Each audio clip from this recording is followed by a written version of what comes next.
point. Just a small town girl. I kind of want to like living in a lonely world. Where is she living? Took the midnight train to anywhere. Thank you for telling me that. I don't really like that song, but I do think it was used brilliantly on The Sopranos. I like the ending of Sopranos. I'm on the record for that. Is that the one that abruptly ended? Yeah. You know, I've never watched Clayton The say you like that too? I think he did, yeah. I've never watched The Sopranos. It started when I was in the military, so I never was able to watch it. And it was on you didn't get HBO on the base. Yeah. Well, I never really got much TV on the base. My dad told me the same shit too. Like when he was deployed, it was like he lost all sight of like culture. Yeah, like my first duty station was Korea. Duty. I said duty. My first duty station was in Korea, and yeah, I didn't even know what American Idol was because it was the first season. And when I got back, I was seeing the posters and shit for American Idol. And I'm like, what the fuck is this? And all I heard was it's where they make fun of people. Yeah. That's all I heard. I didn't hear like anything else. And then I watched it and I'm like, oh no. No. And that's where the pussification of rock music started. Yeah, that's where it started and ended. And that was all it was, just American Idol. American Idol and Glee. Fuck you, Glee. Did you watch it? Glee is show tunes. It's not rock music. Okay, I just want to point out, though, because I was in Universal Studios in 2013, and they did like Beetlejuice rock and roll revival thing. And it was like Glee, and they did You Shook Me All Night Long by AC/DC, and it was like Glee doing You Shook Me All Night Long by AC/DC, and I wanted to throw the fuck up. And I was like, what the fuck is this? What the fuck is this? Because it wasn't like, you know how Brian Johnson, yeah! It was, you shook me all night long. Like all, like Glee-ified. I was like, this is fucking bullshit. And Teresa's like, it's great. And I'm like, no, it wasn't. No, it wasn't. No, it wasn't. I have known a few people who watched Glee for the train wreck factor of it because of just like how bizarre and off-putting it got. I do understand that. I can't stand it enough to do that, but I get that. I never watched it. I don't know. I just couldn't do it. I couldn't do it. Couldn't do it. When you were in Iraq, did you watch Iraqi TV? I didn't have a TV. I did have a TV, but I watched movies. We watched bootlegs. So, because you could find like bootleg movies that were coming out. So like the first time I watched Team America was over in Iraq. And it was a bootleg. Was it like an actually good bootleg, or was it? Like it was pretty. Theater? It was pretty decent. It was in a theater. So like most of the bootlegs had laugh tracks because it was like the theater. It was filmed in a theater, and And like the first time I saw Spider-Man 2 was a bootleg. So I only saw one half of the screen, and there's a part at the end where the shit we used to put up with. Yeah, there at the end of the movie where Peter like reveals to Dr. Octopus that he's Peter. It was on the side of the screen that I couldn't see.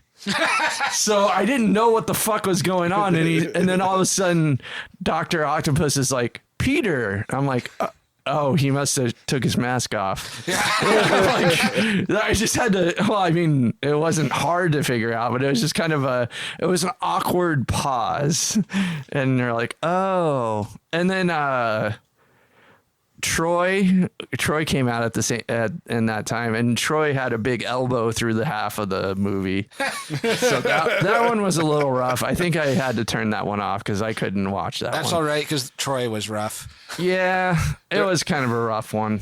During the same time period, when I was watching shit over the internet, I used to put up with like Russian subtitles because usually you just be able to find the video somewhere on the internet, and then it usually had like Russian subtitles, and it's like, all right, well, that's fine. Actually, my favorite was I would never put up with that today. My favorite was there was a movie that it had subtitles, it had English subtitles, but you could tell the person who I wish I would have kept this bootleg. I don't know what happened to it, and I don't even remember what movie it was.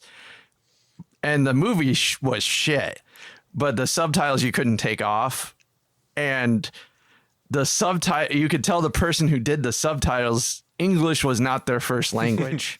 So everything was spelled phonetically, and it was actually more entertaining to read the subtitles than it was to actually watch the movie. And there was one point where the person didn't even know what the fuck they said, so they just wrote question mark, question mark, question mark, and they spelled the like it was with like I want to say DHA or something like that. It was so fucked up. It was great. See, that tracks if you're just doing it phonetically, which is great. Yeah. So it was better than the movie, but it was hilarious. Yeah. Somebody tried their best. I know he tried. He tried his damnedest. Do Poor everything Iraqi you guy. can. Don't you worry what they tell themselves when you're okay. Anyway.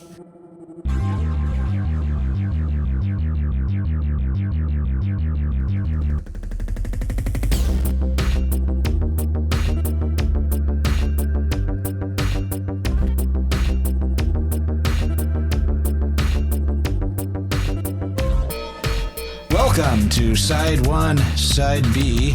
I'm Dave. I'm Steve. And I'm Sean. All right. We're doing my first episode of the new season. Fellas, what do you know about the band AJJ, formerly known as Andrew Jackson Jihad? I know quite a bit. Yeah, I know you know this album too, but we're going to show it to Steve and make him listen to it. Yes, I know very little. Just what little I know is through y'all talking about it, and so yeah, looking forward to listening to this. They started off as a folk punk band from like the Phoenix, Arizona area. At the beginning, the key members were the guitar player and the bass player. Those have been the two that have been through the band the whole time. They've been through a few drummers. Yeah, they didn't have much drums in the beginning. I think they kind of had almost like a Violent Femmes type beginning where they would just go out on the street and play their songs. Yeah. But their beginnings were more intentional, jokey songs. Yeah. And they kept the jokiness, but there's a lot less of it as you keep going. The album we're listening to in particular is kind of a transitional album for them. It's when they went from like mainly doing like the folk punk thing to mainly playing in a full band. The band that toured off of this album ended up becoming like their permanent lineup, more or less. They have since added another member and switched drummers a couple times since then, but it's more or less this is when they settled from being like a folk mainly duo with an occasional mandolin player who would play with them when they were in the Phoenix area to basically becoming a full band. There's like a lot of this album is just like the two main guys playing a lot of the instruments, not all of them, and then the people who they got to help them out throughout the recording process that were able to tour with them ended up settling more into their roles post-tour as like the permanent member of the bands. For example, the lead guitarist / keyboard player that kind of joined the band for the tour for this is on this and the previous album, but he plays guitar on like one or two songs and plays drums on like two and then isn't on the rest. So it's just, but like after this, like the album after this, he's on like every song as like the lead guitarist keyboard player. So it's just kind of, this is them expanding their sound, doing more of like a traditional like full band electronic. Well, not electronic. Well, they do have some electronics, but electric instruments. There's a lot more electric guitar in this. Like their previous record, they had 2 songs with electric guitar on them, and they mainly toured by playing them acoustic. Yeah. This is like their, what, third album? Fourth. Okay. Yeah. Because was this the one that came after People 2, The Reckoning? I can't. I actually haven't listened to this album in a while, so it's almost going to be like a brand new album. The first album they made when they were like 18 was Candy, Cigarettes, and Cap Guns. Yeah, that was the one that I really liked. And then the second album was People Who Eat People Are the Luckiest People in the World. And then after that was Can't Maintain. And then after that is Knife Man, which is this one. Okay, We're doing Knife Man. Their lead singer, rhythm guitarist's day job was a social worker. And this album, being less funny than some of the earlier ones, is him dealing with the burnout of being a social worker and just watching homeless people suffer. There's still funny songs on this, and I'll even point out how, like, one of the little jokes hidden in one of the most depressing songs on it. But yeah. Is Knife Man the arch enemy of Spoon Man from the Soundgarden universe? Yes, we'll say yes. Knifey Spoony before. Yeah. But yeah, then the bass player, his day job is a grave digger. So it's a social worker and a grave digger, which kind of encompasses their whole thing as a band, which is like the angry, frustrated compassion, and then like a sense of gallows humor with that. I wonder if there's a song out there called Fork Man. I don't think so. So somebody should make that into a weird Spotify playlist. They should, yeah. I don't know why I always thought people who can eat people are the luckiest people in the world was called People to. I think it's because it just has People to The Reckoning on it. Yeah. Oh, and then he said it's a Vonnegut reference. Yeah. Yeah. This album came out in 2011. I believe this one was one of the ones that was on Asian Man Records. Yes, this one was on Asian Man Records. Steve, I'm going to hand you the cassette. I accidentally bought this on cassette. I thought I was getting a really good deal on vinyl, but I didn't read it close enough. But hey, I bought the cassette for the podcast specifically because this is an album that I bought on Bandcamp, and I wanted a physical thing to bring to the podcast. Yeah, I'll probably end up buying the Swing Kids anthology on cassette. I went to go put the vinyl together, but with shipping and everything, it was a little bit past my price points. But all right, so the cover, is that like a badger? I think it's a wolf. A wolf. Okay. All right. And it looks like it has a jean jacket on. Yeah. And there's like a sun aura around its head. So it's probably like Wolf Jesus. And then there's a piece of paper that's kind of haphazardly written on that I'm assuming is the track list. Oh, no. Track list is on the back. I think it's... It's really small on the cassette here, but it says only a few deserve love. The godly receive the good life. Oh, and life and receiver spelled wrong. And in tiny letters. Yeah. So, the cassette itself is a green cassette, which is pretty cool because green is my favorite color. Yeah. Cassette. Good thing I now have a way to play those. Yeah. Do you even have a way to play cassettes? No, but I could find a way. I did have a really nice cassette player, but I gave it to a friend who's turning it into a weird instrument for me. I do have a way to play cassettes now. I'd have to plug it in, but I do have a way. But the credits on this are, at this point, they're still called Andrew Jackson Jihad. Around I want to say 15 or 16, they shortened it to AJJ because they were sick of the name and weren't fans of Andrew Jackson. And none of them are Muslim, so they're like, this jihad thing's kind of tacky. But yeah, the band is Sean Bonnet, lead vocals, rhythm guitar, kazoo, Ben Gallatry, bass guitar, double bass, guitar, backing vocals, percussion, bells and sampler, Preston Bryant, drums on Distance and No One, organ on No One, lead guitar and piano on Sad Songs. He became the lead guitarist / keyboard player on the tour. Deacon Batchelor, drums, percussion, backing vocals. He joined more or less on the tour, stayed with them for a while. And then Dylan Cook was the mandolin player who only played with them in the Phoenix area and then kind of left the band after this point. Additional personnel, there's Steven Steinbrück on electric guitar, bells, and organ. Ben Horowitz, guitar on Hate Rain on Me. John Martin, organ on If You Have Love in Your Heart. Shane Kennedy, drums on American Tunes, Sad Songs, and Freebird. Co-producer, bunch of different people on backing vocals. Alex Cardwell, Beth Lastwell, Colin Levy, Jojo Martin, Carl Saff, Jalapaz Nelson. Now I'm getting into like Carl Saff, Jalapaz Nelson are production, like mastering and recording. Stephanie Carrico is photography.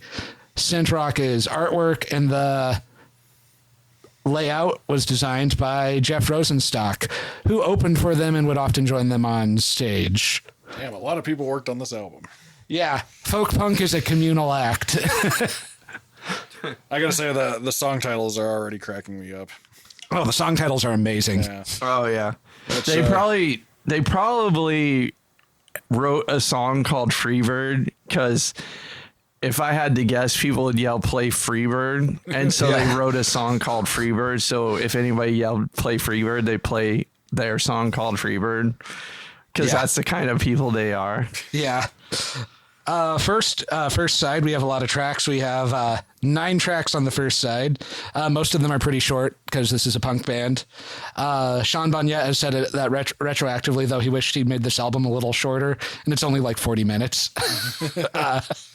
But I think it works. There isn't a song I would cut, so I know better than the guy in the band. Yeah, take that, Sean. take that, Sean. But yeah, on the first side, we have the Michael Jordan of drunk driving. The Gift of the Magi 2, Return of the Magi. American Tune. Backpack. Distance. Fuck the Devil. Hate Rain on Me. If You Have Love in Your Heart. And closing it out, we have No One. On your cassette copy for Fuck the Devil, it's 2 C's instead of a K. So Yep, that's officially how it's spelled. Is it? Yeah, Okay. yeah. I think that was to get around Google, or I'm not sure. Maybe it was a reference to a rap song, something like that. I read at one point, and I don't remember. There were 2 singles released off this record. They're both off of this side, and they are The Gift of the Magi 2, Return of the Magi, and Fuck the Devil. Since they're short, we will actually try to make time for the videos unless we forget at the end. The videos are hilarious and low budget and might be a good inspiration for us for our own videos. Do we have anything else to say? I think we're ready to go. Let's flip it on. Let's put the needle down. Let's put the needle on the tape.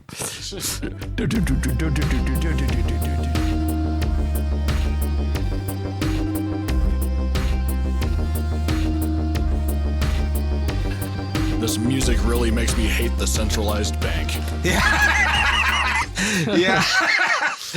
Yeah, and we are back from side 1 of Knife Man. Fellas, what'd you think? It was a very eclectic side of music. It went in between, like, I don't know, like a modern punk sound to more like a folky thing. Like kind of alternated between those two. And yeah, kept my attention, that's for sure. Yeah. It was very much a lyrics forward record. Like it was like everything is about, like the main focus is like not necessarily the vocals, but like the lyrics themselves. Like it rewards mainly a listen to the lyrics. Like, not to say the playing was bad. I thought the playing was pretty good. It was You can tell that they went with a lot of early takes because they just kind of like they're like the solos and the like were like a little like rough and raw in a good way. But yeah, there were a few moments of imperfection which I liked actually. It made it feel more authentic. Yeah, they're definitely they've always been kind of a lyrics forward band more than they've been a musical, like, let's get it perfect, let's perfect everything. You know, when they slowed it down though for the last song, it sounded really good though. You know, they sounded like they tried to get a little bit more on the nose. I don't know, in my opinion. Yeah. But overall, this was always a good album. I remember this album. Yeah. Like I liked, I did like how often they just went back and forth between, you know, like more like fast punk songs and then things that were like a little more folky or a little more like rootsy or country. Yeah, I think most of my favorite albums are multi-genre, so it's nice to hear an album that's, you know, really diverse. Like even none of the songs sounded like any of the other songs on this. They're all very unique, I thought too. Yeah, like, you know, if you look at like the two punkiest songs on the side, Gift of the Magi 2 and Distance, they still sound like really different from each other. If you look at the two folkiest songs, Michael Jordan of Drunk Driving and and If You Have Love in Your Heart, they sound very different from each other too. Michael, let's be fair. Michael Jordan of Drunk Driving, you blink and you fucking miss it. Yeah, that's like 20 seconds long. Yeah. Can you really even have I think the song title's longer than the fucking song. Yeah. I think like part of the joke of the album is since they were expanding to like a more of a electric full band sound to do something that sounded like folkier than even like their earlier stuff, but then make it like really short before getting right into a fast punk song. But yeah. Yeah, that's a good opener though, like to do that song right into Magi 2. Yeah. They let's get into the tracks a little bit. Michael Jordan Drunk Driving though, like great song. It's really funny. Like it's a really witty way to say someone drives drunk a lot and died. Yeah, because you know he's a Michael Jordan of Drunk Driving. Now good he's at it. dead. Yeah. Oh. Played his final game tonight. But they like when I saw them live when they were touring just as a two-piece again because it was for the anniversary of People Who Eat People Are the Luckiest People in the World. So they were mainly playing like the earlier stuff. But then after they played through that entire album, they did like a really long encore where they did a bunch of songs, and this was on there. So yeah, they still play it live, or at least when they do their folkier sets. Oh, okay. Yeah. It's fun. It's like, why would you even bother to play this live? Yeah. I'm sorry. It's just 20 seconds long. It's like, you did it for a joke. Yeah. I don't know. It's a funny joke though. It's a funny joke. I liked it even though it was only 20 seconds long, which is funny because it's like, it's kind of, the joke is one, it's only 20 seconds long. And if you think about all those PSAs back in the, you know, when they were talking about drunk driving, it's like, it only takes 20 seconds for you to lose control, you know, and you're dead. So that's kind of brilliant in a way. Anyways, I don't know if that's what they were going for or whatever. Yeah. I like that it was twangy and I was picturing like Sam Elliott singing it. I just wrote all my notes because it was so short. I just said I love it. Yeah. It's great. It's a good joke. But yeah, speaking of good jokes, it went from a funny song into a funny song. Like, I think I like it that they kind of eased you into the darkness by leading into the humor more early on. Gift of the Magi 2, fast punk song, but it has like a lot of mandolin and strings in the mix that you can really catch. And it's not like buried, like it's pretty prominent. Like now does Gift of the Magi 2 make more sense if you've heard Gift of the Magi 1 first? Oh, there's no Gift of the Magi 1. They do that all the time. Yeah. It's a reference to a book about a poor couple who can't afford Christmas gifts for each other, so the wife shaves her most prized possession, which is her hair, to buy a watch chain for her husband's like nice pocket watch, and he sells his pocket watch for some combs for her hair, and so they give up like their most prized possessions for each other for a gift that they can't use, but it doesn't matter because they're wholesome and they love each other. This is kind of like a cynical riff on that because some European power metal band should cover this. yeah, because then like the lyrics to this are, you sold your soul to buy some tits and I sold my soul to grow a dick. Yeah. and then there's like there's a lot of lyrics in this. Like they just cram the lyrics in because it's a really short song too. But like later on, it's the husband divorced his wife because she cut her hair because she was way less fuckable, and that was just unforgivable. He moved into a condo. He hung out by the pool, but he never wore a bathing suit. He just wanted to scope out the talent. Yeah, like this is like a really funny, bitter song, but it doesn't take the cynicism too seriously. It's a joking song, like it goes, God doesn't like ugly and God doesn't like anybody, so fuck God anyway. God is obsolete. Oh my God thinks my jokes are funny. There is no one to blame. People are just fucking mean. Go Suns. So like at the end, it's like, yeah, we're from Phoenix. Let's cheer on the local team. So it's just a really, really funny song, you know, where it's just like, it sounds vitriolic, but the humor is more important. It's not like actually angry about anything. Yeah. They kind of they'll do the sequel to a lot of things though. And in the people that who eat people are the luckiest people in the world.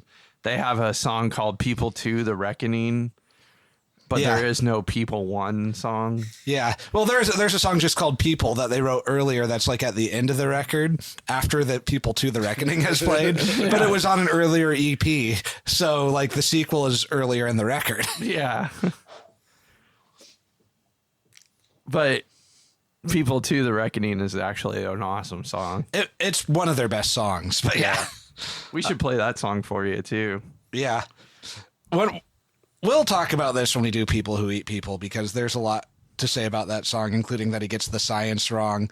And when I saw him play it live, he was like, yeah, I got the science wrong because I wrote this when I was super young. I hope you failed some tests in college because of that.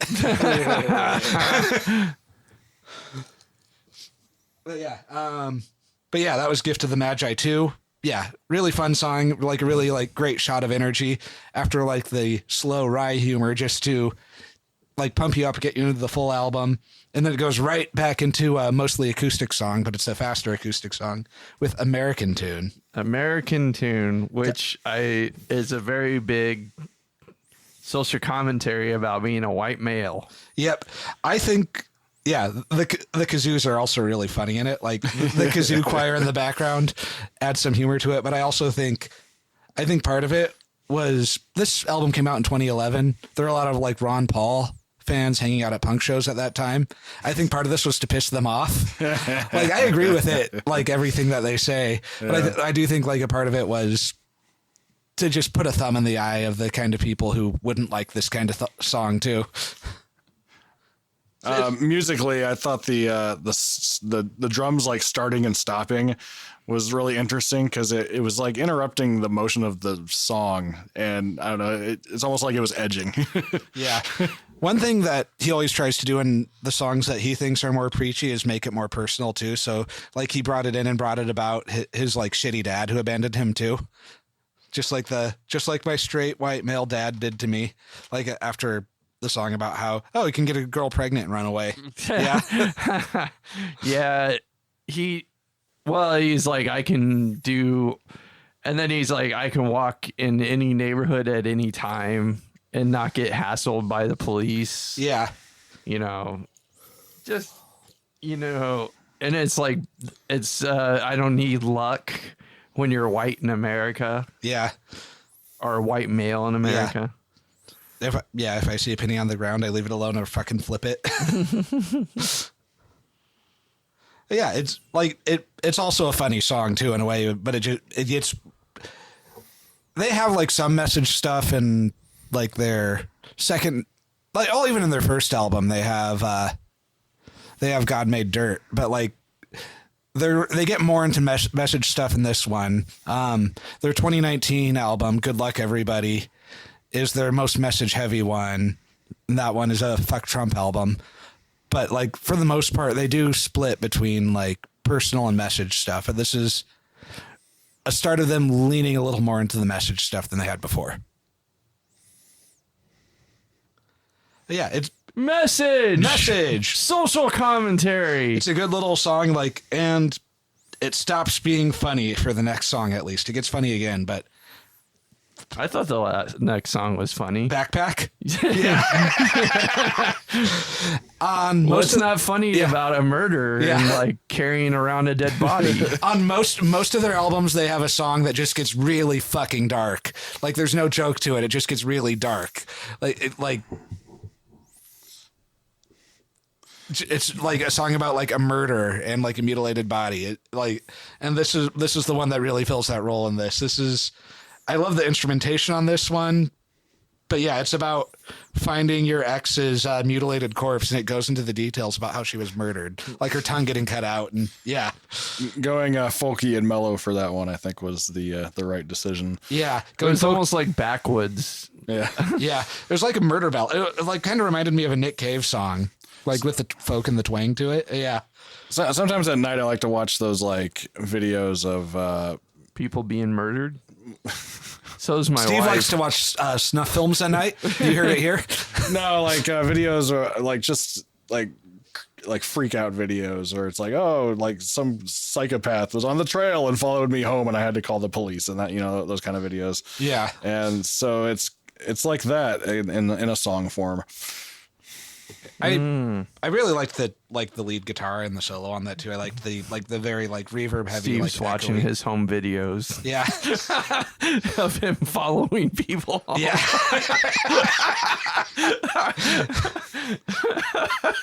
Sorry. Yeah. But yeah, this is just like a really cool dark song. Like it's a murder ballad. Like they've done the perspective of the murderer before, namely in bad things on people who eat people. But this is kind of like the perspective of a secondary survivor, like the person who found the body. Yeah, it's just a really, really cool dark song. It would Grim. It'd be good on a Halloween mix. Yeah, it would actually be really good on a Halloween mix. And then complete tonal shift, up the energy again with Distance, which is another funny song, but it's a funny song about being depressed because you're in a long distance relationship. Like he and his now wife, I think she was his girlfriend at this point, both did like a lot of graduate school stuff and would have to move to different parts of the country and just be apart for a while. I think this is about that. I've been in a few long distance relationships, so yeah, that they fucking suck. It hits. Yeah. Masturbation is your friend. Yeah. But yeah, like it opens, the first month since you left, I drank and jerked off till I slept. I went to work when I had to and then came home. Yep. Like the lyrics in this are great. Like it's super relatable that, like fed the dog when I had to, fed myself when I had to. Yeah. Like it's very like he calls it whiny. I don't think this song is really that whiny, honestly. It's dealing with the facts of it, but I do like the apology for the song and then for the solo, just like I hate whiny fucking songs like this, but I can't afford a therapist. Sorry guys, here's a solo. Solo's awesome too. The fourth wall break is pretty funny. Yeah, that's probably my favorite moment in the song is the fourth wall break. Yeah, it's my favorite song on this side. Maybe on the record, depends. It wasn't originally my favorite song on the record, but I like it. I like the energy of it. I like the joke. I like bringing the dog into it. Like another band that I really like that's fairly new.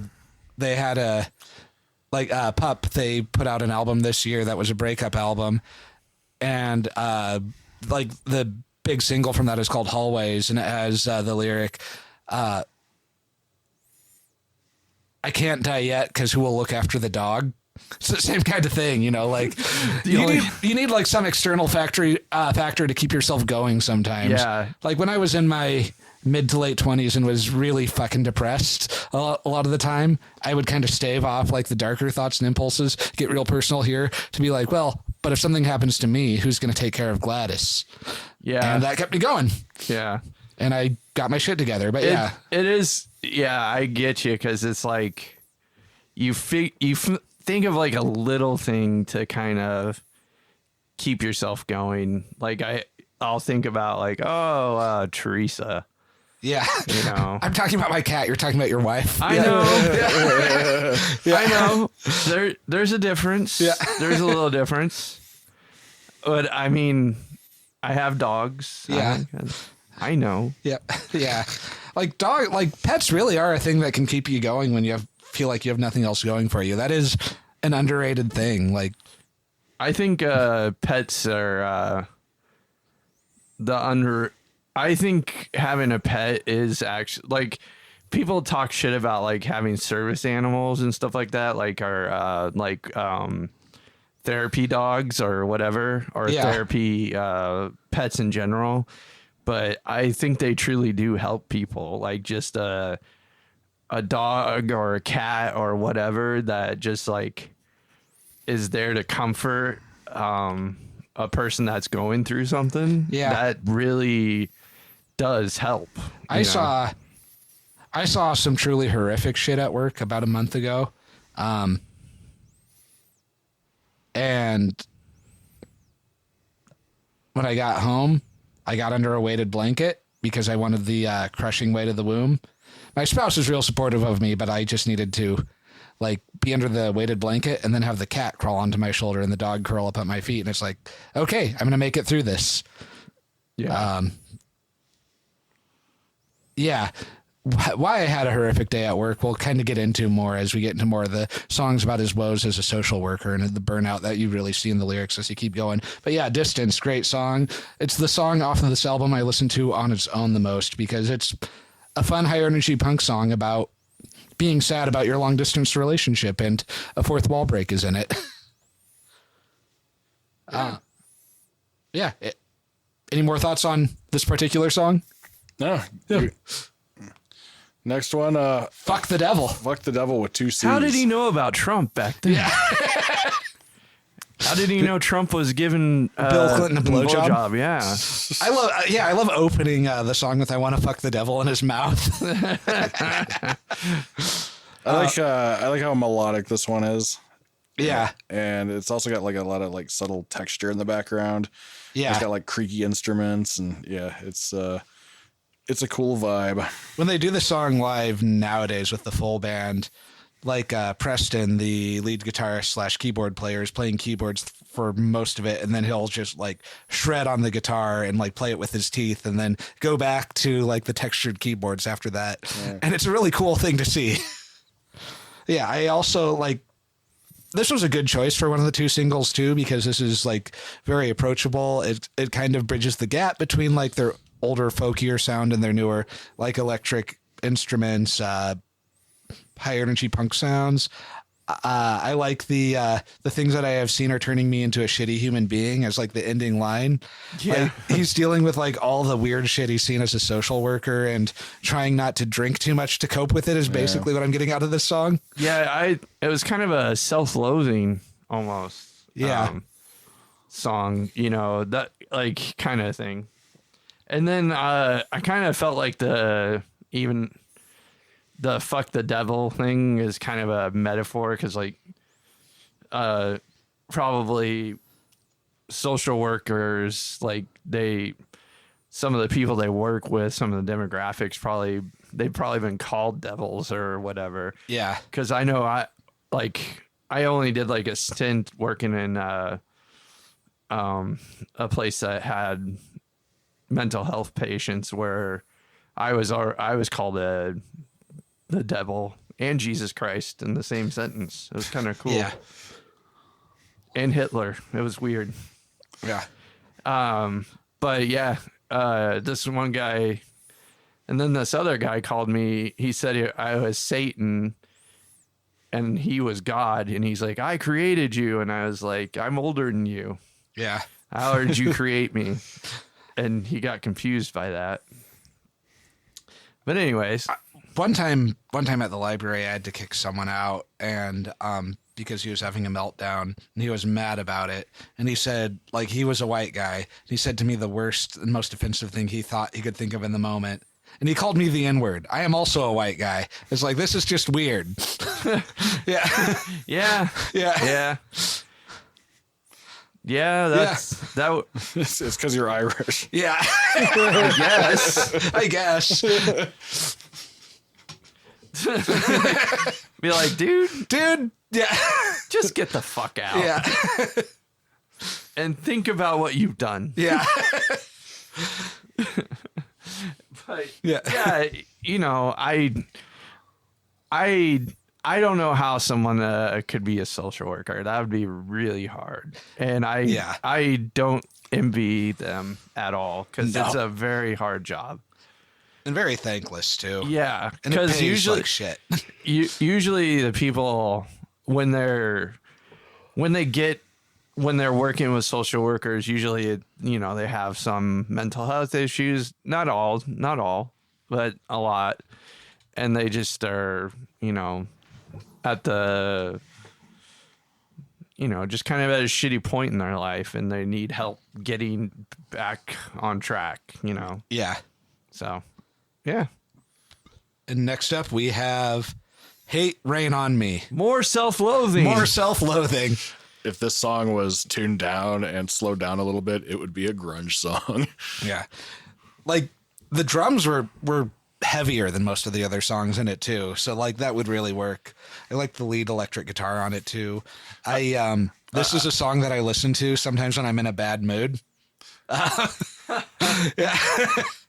Like I love the I want a bullet fucking big enough to fucking kill the sun.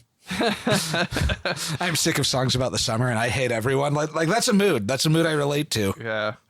Been there. Yeah, been there. And I like the end too, where it's like he wants to get out of it. I want to put on my sweatpants, but I'm trying to quit. I want to give a shit again. Like you get you really see the psychic toll that his job is taking on him for this kind of thing. This is the song that made me love the band. Like I said, Distance is my favorite on this side. But like this, like when I first listened to it the very first time, this is the one that stood out to me the most at that time, because I guess where I was at the time, I related to it. Like maybe I first heard the album in summer and I liked I'm sick of songs about the summer line. Yeah. But yeah, it's just a very specific emotion. They like wanting to revel in the hate, but not Let your hate rain down. but not really wanting to, but like wanting to revel in the hate, but knowing it's not good for you, but not caring.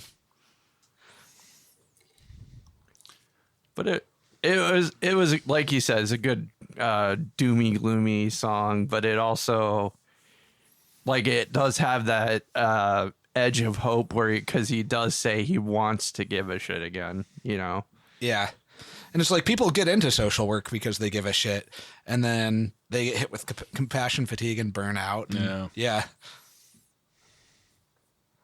And then next we have If You Have Love in Your Heart, which was the one that sounded the most like their previous 3 records, I think. It's like really lo-fi and had like this campfire like vibe to it, I thought. Yeah. Which is kind of like their older stuff. Yeah.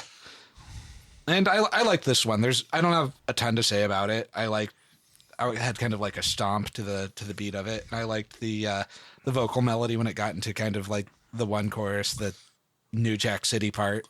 Yeah, I kind of just said classic AJJ. I didn't have much to say. I was hoping you'd have more to say. Yeah. So, you let me down, Dave. Yeah. Dave, you let me down. It's the come down from all the hate in the previous song. Yeah. I think it has a good spot on the album, because I feel like going straight from Hate Rain on Me into No One would be like would make this a walk into traffic album. Yeah. And so we just needed a good cool off after all the coming down and all that. Yeah. And so it wasn't a funny little folk song like the Michael Jordan of Drunk Driving, but it was just like, hey, strum this at the campfire and have a good time. Let's keep this from getting too bleak. Yeah. And then we have the side closer, No One, which is one of the ones that Sean has said he would cut from this record because he thinks it's too dark.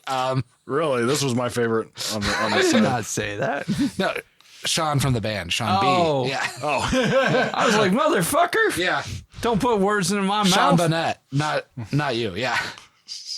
Yeah, it is the most depressing song, if not on the whole record, at least on this side. because I just love depressing music. Because I was like, oh, this one's awesome. This one offers no ray of hope. Like, he refers to his job as a social worker as the people pound. So I said probably the slowest song on this side because it was kind of a doom, almost doom metal. Yeah. I said it is kind of a nice change. I like it. Like, And I it wouldn't was cut kind it. of I thought it was like I said when they slowed it down, it seemed like they were trying to get a little more precise than the other ones. Yeah. However, it did remind me a bit of Bowie's Rock and Roll Suicide. Like, Yeah. I was like, when it was like, you know, because there was a little more, because there was a part where they were saying like something I can't remember, but I was thinking it was that part where it's like, you're not alone. You're not alone. You Give know? us your hands because you're wonderful. Yeah. Yeah. Yeah. Yeah. It did have like a similar kind of like flow to it too. Yeah. Yeah. I was thinking it sounded a bit like Rock and Roll Suicide. It did. Yeah. I liked the solo at the end. I liked the, Yeah, that low gain bluesy solo was really, really fucking cool. yeah. And Yeah, it probably was my favorite song on the side too. it's a really good song. I would not cut it. Yeah. Like, I liked it. It was a song that I listened to a bit when I saw a regular library patron who was not homeless become homeless and like saw her entire life fall apart. And it was in my head a lot. It is another song I listen to when I'm in a bad mood, but yeah, it's fantastic for that.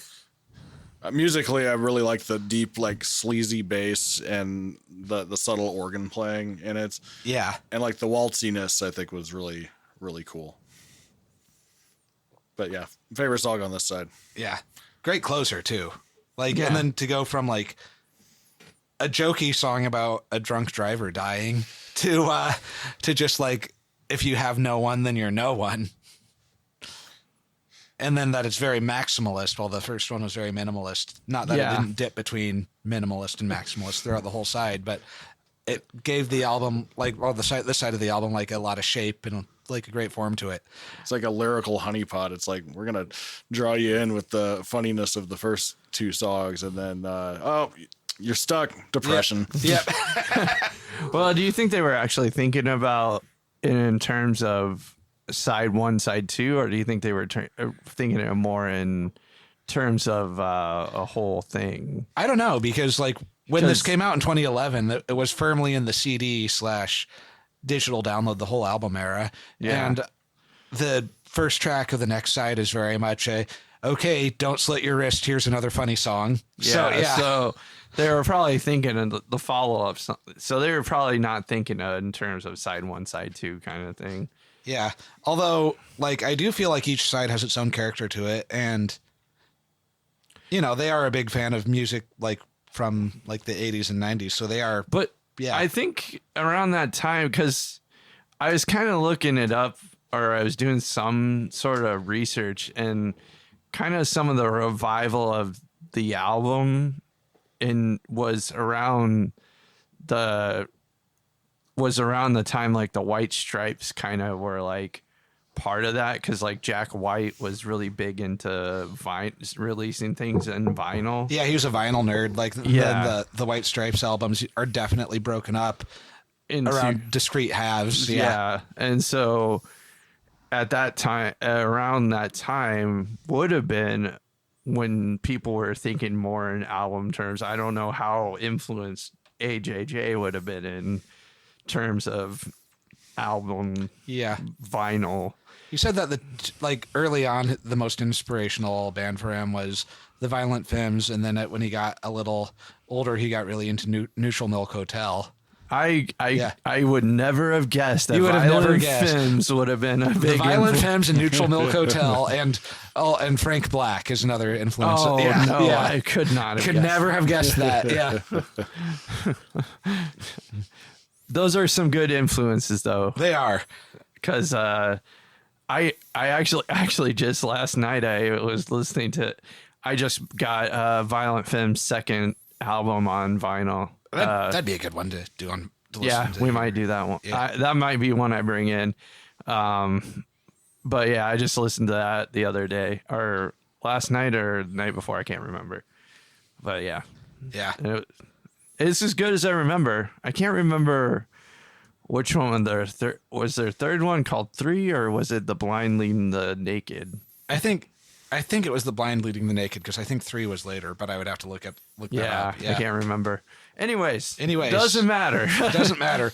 We have the second side here, which we have Sad Songs, parentheses, intermission. And then we have Zombie by the Cranberries by Andrew Jackson Jihad, which I think is their funniest song title maybe ever. Then we have People 2. The first 2 is Roman numerals. The second one is Arabic numeral. Still peopling.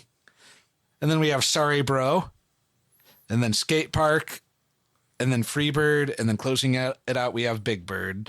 The interview I saw with him where he said that he thinks this album is too long, he said that he really likes the song Big Bird, and that it was kind of an indication of the direction that they would go from here. So that is definitely one to pay attention to. Although I think my favorite one on this side...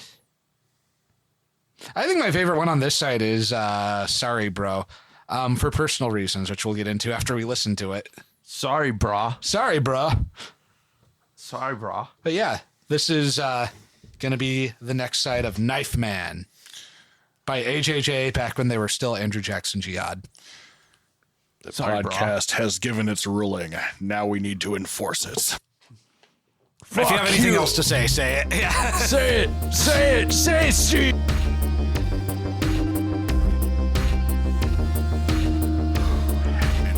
And we are back. That last song feels heavy to me, and I relate to it a lot, but we'll get into that as we get into it track by track. I relate to Pretty much every song. on this fucking record, especially on this side. I think I like the second side a little more just because of how much it twists the knife, although I find the first side more enjoyable. But yeah, for some I reason, think we yeah. found Dave's Depression album. This is one of my depression albums. I think I've said that before. But yeah. What did you think of the side as a whole? It's a little more on the folky country side than the other side. Not that it doesn't pick up a little bit, and then it just goes into straight epic territory to close it out. This it's one's really probably good. closer to what their other albums. This side was probably closer to what their other albums sound like. Yeah. And the beginning was like their earlier albums, and the end was like their later albums. So this really is very much a transitional record. That they're figuring out how they wanted to sound as a full band, and we're kind of playing around with skate punk for a while, especially on the first side, but on this side too. Then at the end, it's like, no, we are going to go art rock. We're going into Pink Floyd. We are into Pink Floyd and Sparks. We are going to do that. Really did sound like something you'd hear like on the second CD of The Wall, or on the final cut, or one of Roger's solo albums or whatever. Probably better than any of those though. Yeah. With the possible exception of The Wall, but No, the Wall's good. It's kind of funny. I was listening to The Wall the other day. I texted you guys this, and I had never heard this before, but there's a part where all of a sudden some dude yells, "Go on, Judge, shit on him." I never heard that before. Have you guys heard that? oh yeah, I have, yeah. Oh, okay. Yeah. I never heard it, because it's when he's like, "It makes me have it's the when the judge says like, I have the urge to defecate," and it's like, "Go on, Judge, shit on him." I think that might have been ad-libbed, though. Yeah, I know. I never heard it before. There are a lot of weird little moments like that. In Yeah. there, I was like, oh my God. Yeah. So anyway, sorry. Yeah. No, that's great. Maybe we should do The Wall sometime, but that'll be a really long episode. Oh, that's a season closer right there. Yeah. Or we could do the movie. Oh, The yeah. album and the movie and the Nostalgia Critic review. And then Dan Olson's review talking about how shitty the Nostalgia Critic review is. But yeah, this is a fucking heavy depression record for me. Like, I love it, but like when I'm feeling really bad, like this is like I go to this band a lot, but like this is the record I go to when I'm feeling bad the most. Like if I want to feel good when I listen to them, I go for a number of other albums. Usually the second one, the People Who Eat People are the luckiest people in the world. But this one hits hard, and the like social workers I think have it worse. But like as someone who works a lot with the general public in a place where they have no expectation to buy anything, and in a place that doesn't have good day shelter, like in a city that doesn't have good day shelters, I do see a lot of the same things. So I do relate to a lot of those songs in that way. Yeah. I was saying to Dave too, like I haven't heard this album in a while, and I'm like, I forgot how fucking good it is. Yeah. And yeah, I see a lot of that at where my job too, where I work with a lot of people that are also have issues and have altered states at times, you know. So yeah, it's difficult. Yeah. Yeah. And so, yeah. But I feel really that social workers are the ones that they do have one of the hardest jobs where I don't think I could do their job. They're on the front line of a thing I have to interact with occasionally. Is kind of where it goes. Yeah. And like, yeah, this is my favorite AJJ record. Like, I think most people who are really into the band, if you ask them what their favorite one is, most would probably say People Who Eat People are the luckiest people in the world. And I get it. That's a great album. But like, this is the one that I relate to personally the most and that I really feel. And like a lot of the conflicting emotions throughout that are the same kinds of conflicting emotions I have. So it like, this is the, like I said, Hate Rain on Me was the song that made me love the band, but like this whole album is really what made me love the band, and went from being, oh, hey, they're a little better than most folk punk bands, to this is one of my favorite bands. So yeah. The song that made me love them was Darling, I Love You. Before he could sing. Yeah. And if you know that song, you know why I love it. Yeah. And they don't play it live anymore, which is why you love it. Yep. Yeah. Yep. But yeah, we can go track by track now. I do like it that it started with like after fucking no one. It started with another funny song. There wasn't a lot of funny songs on this side, but this one was. Yeah, it was. But yeah, sad songs, parentheses, intermission. Full country, just like a country song. I feel called out. Yeah. Well, it even says your name. Who fucking gives a rat's ass Steve just write a love song? I can relate to the lyrics though, because you can tell that the character that's singing that song doesn't want to write a love song. No, and it's about how he needs to get, like his bad feelings out, because it like through his sad songs, and it makes him feel better, and that he's happy that other people are happier than him. But yeah, I don't think it's a character. I think this is just Sean, and he has someone else call him Steve in it as a joke. Yeah. I wonder if it's also like someone telling him to be more commercial. If he wrote love songs or something too. Yeah. I don't know. Because I bet they were told that by somebody, like, oh, if you wrote more love songs, you'd probably be more commercial. Yeah, and like 2011 was around the time when there was like the indie rock folk revival, where there was a bunch of like really kind of overproduced independent, because it was major labels, like bands doing like folk music, and they're doing like all just like generic breakup songs. Yeah, what was that one Sons. Mumford and Sons. Yeah. This was the era of that. Yeah. And so then you have like a lot of times like folk punk was called anti-folk because it was doing like lo-fi stuff, but not out of like any sense of tradition, just like doing its own thing. And like this is like really like a lot of a pushback between like the really highly polished like commercial indie pop of the like folk pop of the time. And so this is like, no, fuck it. I want to write songs about why I'm sad, and it makes me feel better to write them. If you don't like it, go outside. Yeah. Yeah. I bet you that's where that line comes from. Like, you know, I don't want to write sad songs to be commercialized, just because they were writing all those fucking that was the shit that was being played on the radio at the time, was like sad folks or sad indie folk song, indie quote unquote bullshit. Yeah, it was the era of Mumford and Sons and Bon Iver and all that. Yeah. So yeah. One thing I'll say about this song is musically, it really fits in with like a lot of like outlaw country. Like you could put it on a playlist of that kind of music, and I think the only thing that would really stand out would be like the vocals. Yeah, he doesn't have a country voice. Right. He has a folk punk voice, but yeah. Well, I like it was actually, that's the thing that Steve, you said during it, was like, oh, it's a country song that's actually good. Yeah. So, Yeah. I was like, yeah, there you go. Yeah. Yeah. Then next we get into the funniest thing about this song is the name. Yeah. Zombie by the Cranberries by Andrew Jackson Jihad. Sounds nothing like the Cranberries. No. Yeah. It's a fucking lie. They like to name songs after other songs, but then like stretch it out to make it obvious that it's a joke. I think it works really well.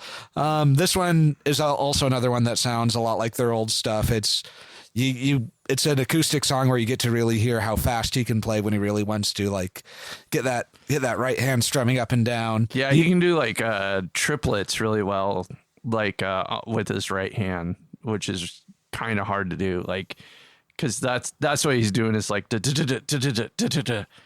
yeah. If you ever look at videos of them playing live, like especially on the acoustic songs, just to watch him, just like buzzsawing his way through a song on acoustic guitar, which he has to have great calluses, because like to press into acoustic strings like that. Well, it's more about it's the speed of the right hand for that song, for when he's doing it. I'm just saying, to get like a good sound out of an acoustic guitar, you need to build up calluses more than an electric guitar. Yeah. And so to like be like furiously buzzsawing through a song like that, you really got to build those up. I really like the mandolin in this one. The mandolin was great. Yeah, it added a nice little accent. It kind of came in partway through to really just kind of give it an oomph. Yeah, it was really good. Yeah, it kind of zips around the track. Yeah. One thing that's definitely worth bringing up is they do like putting like references to other songs within their own songs. And this one was When the Saints Come Marching In, which he used as an excuse to give some really great pointed barbs at religious people who try to help homeless people, but really don't do anything to help. Like, oh, you're just giving a bunch of people with diabetes a bunch of hot and ready pizzas. Like, yeah, I noticed that was like the second time I heard him mention diabetes. Yeah. Yeah. Like, because he mentioned it in another song too. And No One, yeah. Yeah. Yeah. But it's like people with health problems and who can't afford insulin, who are then just given, like, here's some grease and high fructose corn syrup, go nuts. Yeah. Yeah. So that's kind of funny. Yeah. And it's about how, the religious people do it to feel better about themselves, that they're helping the so-called sinners, and they're not really doing anything to actually help them. But yeah. Then we're going to get into another sad song, which with a funny title, People to Still Peoplein'. This one had some pretty cutting yet relatable lyrics. Yeah. This one also had a joke buried in the lyrics too. Like, you can buy a salad glove, you can buy an iPod. Steve, do you know what a salad glove is? No. It is an inside... Sean, do you know what a salad glove is? No. It is an inside joke for something the band had joked about releasing as an official piece of merch, which they since have, but they hadn't at this time. There's a live album where he's describing, you may be wondering what a salad glove is. I'll tell you what it is. And like, it's a joke they had that they would sell as official merch and eventually did, where it's a glove you can put on while you're eating a salad so you can get all the little leaves that stick to the bottom of the bowl. And they wanted to sell it, and they ended up selling it with the tagline, "The Salad Glove" by Andrew Jackson Jihad. Fist fuck your hunger.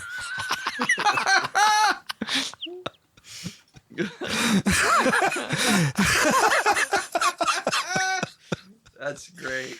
Oh, Jesus. But yeah, and then this is a song that is about how we I want to get one. Yeah. We're just a couple bad decisions away from becoming the people that we hate and pity. And as the lyric, hope is for presidents and dreams are for people who are sleeping. This was 2011. That was the Obama years. So it's really about, like, we were promised hope, but look at all these people who are just suffering. So I like how it's kind of like a folky song, but right at the end, there's this giant burst of energy, and it's like, and that's a bummer. When they do it live, you can hear it on that. You can hear it on that live record I was talking about from this era. Is that how it would be when they would go from, like the slow acoustic stuff to like him holding the note on the huge, and then like everyone putting on their louder instruments, and then just breaking out into like a big wall of noise,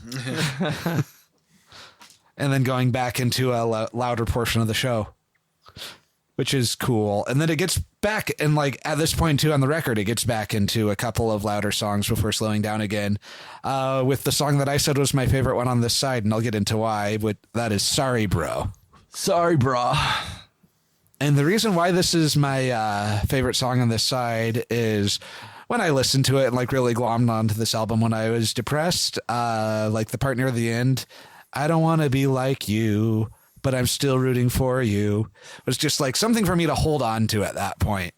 And then at other times in my life, it's been at times when I've seen other people who I don't want to be like, but it's like, I want them to get their, like get their shit figured out, whatever that means for them, and to go back to thriving. Yeah. And so this is a song that emotionally just kind of twists the knife for me, even though we're getting out of the sad ballads into like the big, like loud skate punk songs. And this is a good song for that. And I like it that it also just throws in a few bars from Kids in America, because why not? Why not just throw in more songs for the lawsuits? There's a lot of lawsuit bait on this album. Yeah. I thought it was a nice punk song. Yeah. I don't really have much more to say about it Yeah. because I haven't really delved deep into the lyrics on that one. Yeah. And I like I also like the lyric, "You've got the elegance, the ability to breathe." That's just, that's something we all have. We have the ability to breathe. Sometimes. And then next we have another punk song, the "Skate Park," like big rolling drum at the beginning. And then, The guitar riffing on this one's really interesting. Yeah. I don't know. It kind of reminded me of like almost like metal guitar riffing, like thrash metal at times. Yeah. And it's about, like, I mean, it's a skate punk song. So. Yeah. But it's about, like finding an outlet for yourself so that you're just not being burnt out at work all the time. It has the lyric, "It's not your job to make everybody happy." It's about, Very important message. Yeah. And it's about, like putting your body through some hard things to feel the pain of self-improvement. And like, like after you've burned yourself out, helping other people out, doing something for yourself, which I think is pretty cool. Well, and I thought it was another nice punk song and high energy too, because it kind of, after quite a few like folk songs in a row, it kind of was nice to have like two fast like punk songs to kind of go into the next song, which was a nice traditional Freebird, which was kind of a traditional country sounding song to me. Yeah. Slide guitar and mandolin. Yeah. Speaking of lawsuit bait, I mean that one Yeah. just walks yeah. right up to the line, like Yeah. taking almost a line from Freebird. Yeah. Yeah. Free as a bird. Yeah, Yeah. And I like the part about, where he talks about not being sure if he believes in God or Satan, but like saying that he sees Satan's face when he looks in the mirror and he sees God and all the people he meets. Like, you see the darkness of humanity in yourself, but you see like the goodness and the hope of humanity and like the people around you and how people help each other out. I think that's a pretty cool statement. The song People from way back in their early days kind of reflects that a lot, because that one has like the lyrics, people are my religion because I believe in them, and this is like ties back into that quite a bit. Then Big Bird, which is a big fucking song. It's a big fucking song, and it's kind of about the city of Phoenix, the big red bird that lives under the city. They're from Phoenix. It's a big epic song. I liked it was like the closer for the album. Yeah, because it felt like an album closer. it really did. this one could be my favorite on this album. I think it's the band's favorite from this album. Yeah, It's like straight up like Roger Waters' The Wall theatrics, like even to the point where the singer sounded a little manic in his delivery. So yeah, I thought it was great. Loved it. yeah, great song. I like how it opens and closes with the bird samples. I like how long they kind of let the bird samples play at the end, and that you can kind of like hear the doors closing and them leaving, because like it's a song about like all the things he's afraid of and like all the ways he's stuck in his head, but to end it like surrounded by that, it's like the world is bigger than his fears and the world will keep going despite his fears. I thought was what he was saying with that. Yeah, it was and then and I like how it started off like a cappella. Yeah, where he was just singing very Violent Femmes, and then just boom into that big, like everybody playing and stuff. Yeah, it was a great song. you got like the sustained like Mellotron like synth choir. Yeah. Great album, great song, Yeah. great album. Yeah, I don't think there was a song on this that I didn't like. Yeah, which is why when like I read that interview where he said that he thinks the album's too long and was trying to figure out what he would cut, I was like, don't cut any of it. It's perfect. Yeah. I'd give this the Jake Duncan patented 2 out of 2. Yeah. I'll cut you, fucking Andrew Jackson Jihad. Yeah. Sean Bonnet. Sean Bennett. Don't- I'd cut you. Yeah. Don't criticize your own work. It was brilliant. Yeah. I'll knife you, knife man. Yeah. I also like the end of the song Knife Man, where he's like, I bought a knife, and then just yelled like the title of the album, I am a knife man. And then just Who would win in a game of Dodge Knife? Andrew Jackson Jihad or the Replacements? Andrew Jackson Jihad, there's 5 of them. Although at this point they were more or less a 4-piece, but it got up to 5, and they are sober enough to aim.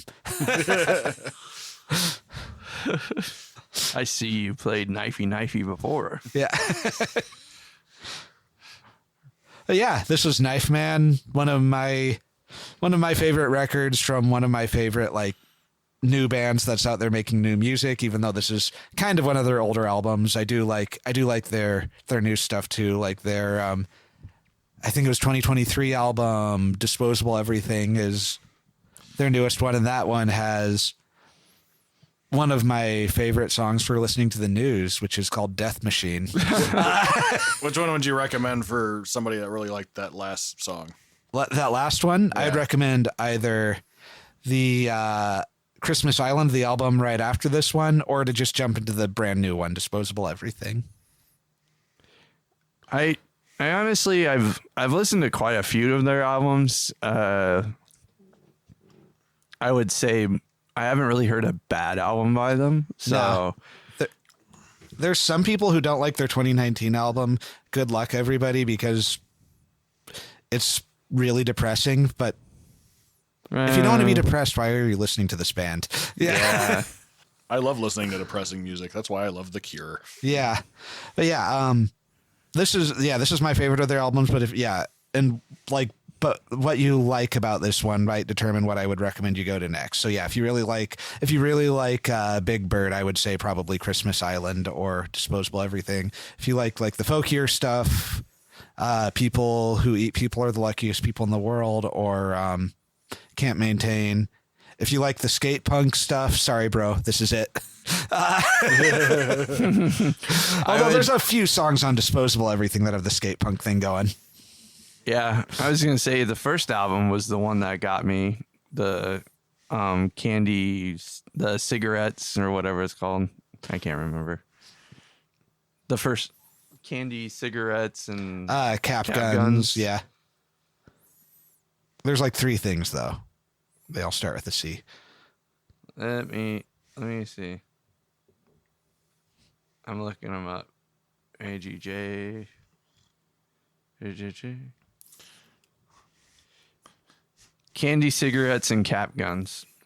And then People Who Eat People Are the Luckiest People in the World. Can't Maintain. Knife Man. Those are probably the 4 albums I listened to, actually. Yeah. So, then after that, it's Christmas Island. The Bible 2. The Bible 2. The Bible 2. Oh, the Bible 2. If you like that last one, the Bible 2 might be another one to go for. And then Good Luck Everybody. Good Luck, yeah. And then Disposable Everything. And then they got a bunch of live albums Yeah. and EPs. Now, a little. Oh, they had an EP they did a dual EP, a split with Ghost Mice, and that was really good too. Yeah. Now, a little known fact: they were the Andrew Jackson Jihad, and now I'm assuming it stands for Andrew Johnson Jihad. Yes. They officially went from Andrew Jackson Jihad to AJJ at the time of the Bible 2. Yeah, Christmas Island was the last one they did as Andrew Jackson Jihad officially. Although if you look up their stuff on their Bandcamp now, it's all just under AJJ. Although you do occasionally get the song title like Zombie by the Cranberries by Andrew Jackson Jihad. Yeah, they're a good band. They have like a good sensibility that I relate to a lot. It's like KFC. Yeah. And then like they've worked with Jeff Rosenstock a lot, which I know I'm the only one who really loved that album. But like, although like you might like some of his later stuff too, but yeah, like they worked with him a lot and he has been involved on most of their albums in some regard or another. Like on this one, he just designed the layout, but like on the one before he played theremin and saxophone, and the one after it, he did instrument stuff. I think it just, what he does depends on how busy he is at the time. And like, and if he's like busy working on his own stuff, it's like, hey Jeff, can you design the layout? And it's sure. But yeah. I didn't hate the album. I remember just thinking that it was kind of like I couldn't hear I was thinking I needed to listen to it again. That was what I was thinking.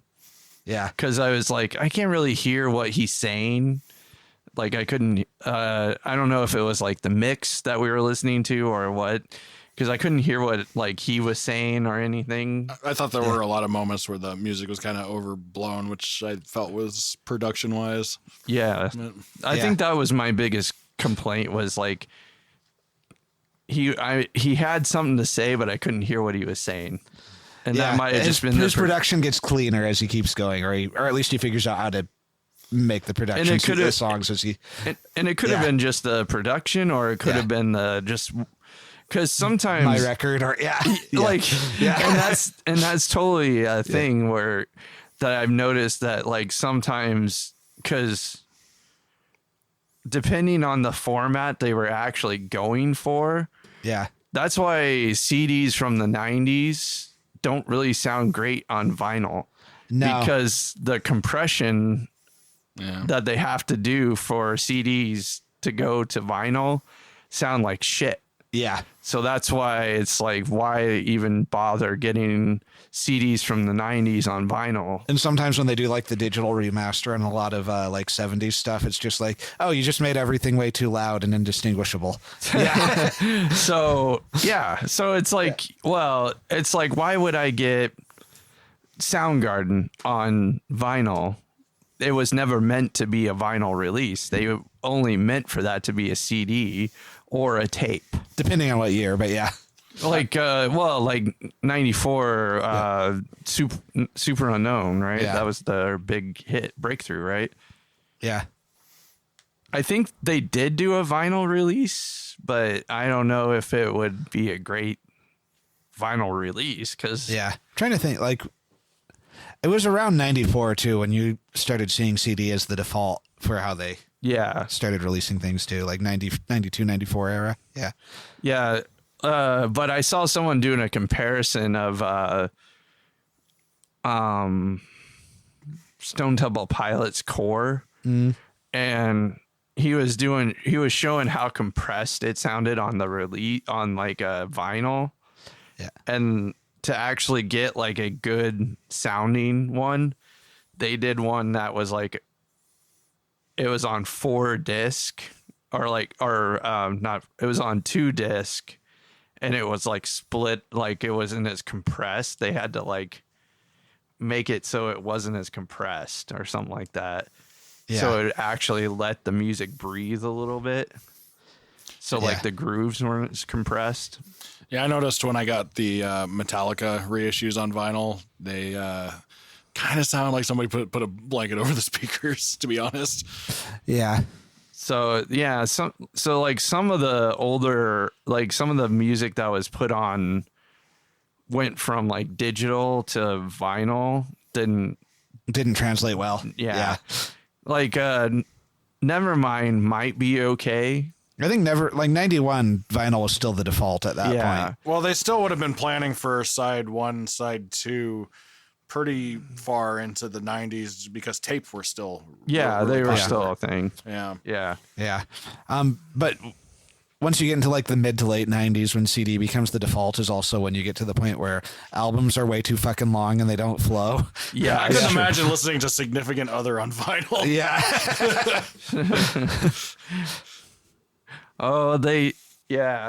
But like, I don't know. I might have to get a copy now that I've said that out loud. I'm actually surprised that Metallica sounded so bad on vinyl. It just might be started in the 80s. Yeah. It just might be the remastering version. I think it's the remaster because I saw a thread on it where somebody's like, "Oh, you don't want to get the remasters. You want to try to find the ones that came out like when they were current, which are pretty hard to find because those are probably like $60 at a minimum. Yeah. Because I know it's easy to find stuff from the 70s and early 80s, but when like the thrash period started, that's when vinyl I noticed is kind of hard to find. Like original pressings anyway. Now you can get pretty much anything that's mainstream. I mean, most of it's been reissued. Yeah. But yeah, this was Knife Man. Listen to it if you need to feel something sometime. Yeah. Down with the central bank. Down with the central bank. And if you're like on the verge of suicide, please don't listen to it. Yeah. If you're on the verge of suicide, don't listen to anything by this band. And call the suicide helpline. Yeah. There are people to help you. Yeah. Seriously. I know I sound jokey in my voice, but that's just my default voice. Yeah. But yeah, it's a great record. If you've ever felt burned out because you have to care for people in your job, this is a album you might relate to. So it's definitely worth checking out for that.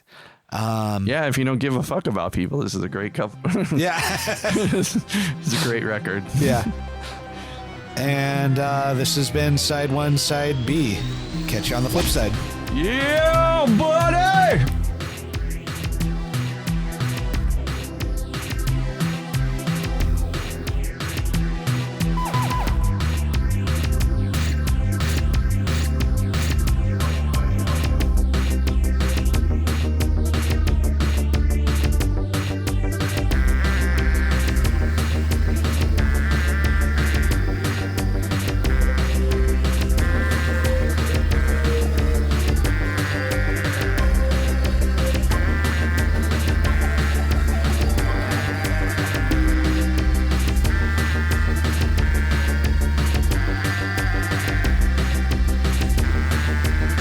Side B is a Floof Goof Studios production. Head on over to killrockmusic.com, that's KILRAVOCK music.com, to check out our post-punk band, The Alliterates, and Steve's solo project, Killrock. You can also check out Steve and Dave's experimental project, Lucid Fugue, where the theme song comes from, at lucidfugue.bandcamp.com. You can also check out Dave's old band, Gong Farmer, at gongfarmer.bandcamp.com, spelled GONGFERMOUR. You can find each of us on various social media platforms. Check out the description for more information. Thanks. Lick my love pump. This music really makes me hate the centralized bank.